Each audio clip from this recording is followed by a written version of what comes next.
Let's go to our political panel of the day. Joining me now is Labor's Patrick Gorman and the Liberal Party's Jason Falinski. Gentlemen, thanks both for your time today. Let's start on this embassy that's, well, it's just been a bit of a rolling disaster, really, Jason Falinski. Surely, if the Prime Minister had his time over again, he wouldn't have done it in this way.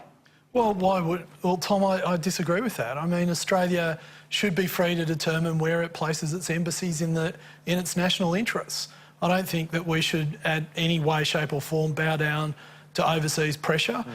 This is a proper review. It'll be undertaken, and whatever decision is made, people should be fully assured that it will be in the best interests of Australia and its people. So it was a good idea to raise the possibility that we'll move it rather than just make a decision. If we want to move it rather than giving countries such as Indonesia this opportunity, and of course they're going to take it to try to influence the decision. So now if we say no, it looks like we've backed down. Well, I absolutely disagree with that. I think the worst thing you could do is just make a decision without undertaking due diligence and proper consultation with people both here and around the world. Well, you can't. Well, you know, do you want it to be transparent or do you want it to be done behind closed doors? I mean, I think people need to determine what they want. They want us to make decisions, I believe, with full transparency, involving all the relevant stakeholders in that decision, so that when the decision is made, it is not a shock to anyone and everyone knows why it got made. As I move around my community, not just on this issue, but on a whole host of issues, people are basically saying, we want to understand why some of the decisions that get made. I'm sorry, I back the Prime Minister 200% on this. He's done the right thing. It was the right thing to consider it. It's being done in our national interest. It was signalled to our partners both here and overseas, and that decision will be made in the national interest of Australia and its people. Patrick Gorman, as to this decision, will Labor look at the reasons behind it once it's made, and then if it is a decision to shift it, assess that rather than a blanket no? Well, we had practically 70 years of bipartisan foreign policy. It wasn't the Labor Party that threw that 70 years of bipartisan foreign policy out the window. It was the Liberal Party in the dying days of a by-election. So we think that our embassy is in the right place right now. We all know that there are large costs for moving these embassies. I am worried that this has been a mess that has now gone from the national to the international stage. It's following the Prime Minister over to Indonesia, which is unfortunate for us. If we want to talk about the national interest, let's talk about the embarrassment that this has caused us on the international stage. And if we want to tidy it up, which I think it's very clear that you know, the Prime Minister himself is trying to sort of crab walk to a tidier solution, he should just pick up the phone to Julie Bishop, bring Bishop back, get her to sort it out. She'd have this sorted out by dinner. Simple as that. Yeah, I don't know if bringing back former ministers works too well in the international scene, judging by the last time they attempted that. But the decision itself, Patrick Gorman, you said, well, there's been 70 years of bipartisan approach to this. There's also been years of bipartisan approach to a two-state solution. It's not working. Would you at least look at what the decision is and why they came up with it? We believe that Tel Aviv is the appropriate place for our embassy. That was our belief before the Prime Minister changed his policy. It's our belief today. We are comfortable with that approach. It is our position for a two-state solution. That's what everyone would like to see. But jumping around foreign policy that's inconsistent one day to the next, which is, seems to be the Prime Minister's approach on this issue, doesn't assist. I want to get on to this announcement yesterday from Josh Frydenberger, a new fund to try to get more competition in the banking sector, particularly loaning to business. So this $2 billion government-backed scheme it's going to be, Jason Falinski. I know you look at this area very closely. Some of your colleagues are quoted as saying it's interventionist. What are your thoughts? Oh, look, I think at this point in time there is market failure. Where there is market failure, government should consider intervening.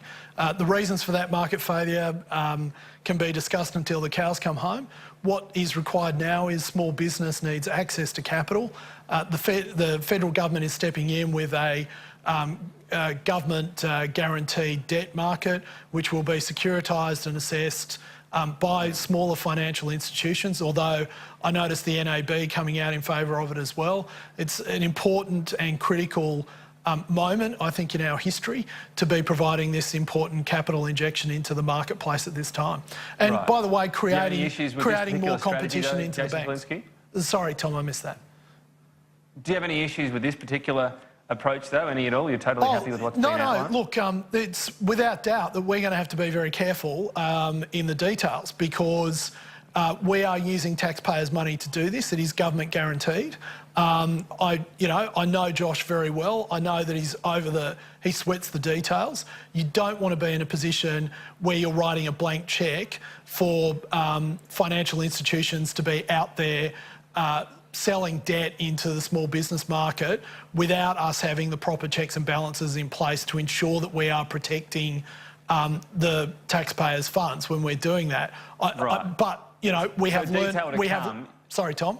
We have learned a lot. And you'd be very wary if there's any. Sorry about that. But you'd be very wary of any instrument that could mean there's bad debt. Is that what we're getting at here? That there need to be real checks and safeguards against potential bad debt and taxpayers paying for the loans as a result? Absolutely. You want to make sure that whatever debt is being provided to small business is being provided to commercial organisations on commercial terms. Now, that doesn't mean that some will not fail because that's the nature of business, but we have learnt a lot from the UK example in this area. But we are intervening because there is market failure. The current financial institutions are not providing enough capital for small businesses in order for them to grow and provide competition to larger competitors. That's a pretty common complaint, Patrick Gorman, from small business at the moment, and they've certainly welcomed this. What about you? Well, of course, no one wants to see small business that is making a general profit and doing well denied capital to grow their business. So, of course, I'm a strong supporter of small business in my electorate. I'd love to see all of them get access to what they need. Wait to see the exact detail of the Treasurer's proposal, but on the face of it, it seems like a sensible move. Having said that, Ben Chifley would probably be surprised to see the Liberal Party initiating a People's Bank. He'd probably be very proud of Mr Frydenberg. But Labor's been happy to provide bipartisan support on initiatives to support small business. We provided the votes to help support the small business tax cut through the Parliament. So if there are things we can do that are practical to help small business, we're happy to talk. There you go, the Chifley Bank. It might be a catchier name for that, Jason Falinski. Take that to the party, see what they say. I think I'll leave that idea here, Tom. I just wanted to ask you finally, I'll start with you on this, Patrick. A year on since same-sex marriage was announced that Australians had supported it, I guess the open-ended part here, religious protection, still not really sorted out, and Labor's mulling over what to do on this too. Well, firstly, a year on, it was a divisive debate and it was a divisive way to get to this point, but it's been very good to see people sharing their memories of the happy outcome of people being able to marry the person they love and build a lifelong commitment with that person. So it is a very nice day to remember. As for the protections of religious freedom, well, we've been calling for many weeks now to say they should release the confidential cabinet report that is still sitting with the Prime Minister. I would like to see that report. We've seen substantial parts of it leaked to the media, but I'd like to see the full report.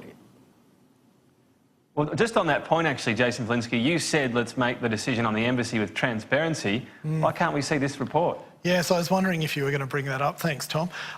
Look, I think the truth is on this particular issue that we will have full transparency on the report. There will need to be obvious engagements with a whole bunch of stakeholders. It's a very fraught issue. It is balancing a lot of different issues. As we saw during the Wentworth by-election, some of the laws introduced by Kevin Rudd raised a lot of concerns for people.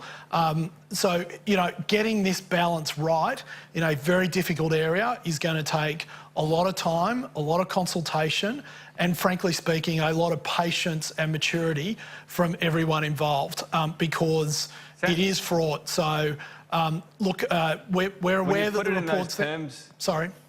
When you put it in those terms, Jason Falinski, fraught, complex, consult with a lot of people, sounds a lot like the embassy move. No, I think this makes the embassy move look a lot simpler. All right, there you go. Well, we'll see the report one day, even if it is seemingly on the same day the policy is announced and maybe tackle it on the panel on that particular day. But Jason Falinski, Patrick Gorman, thanks for your time today. Thank you, Tom.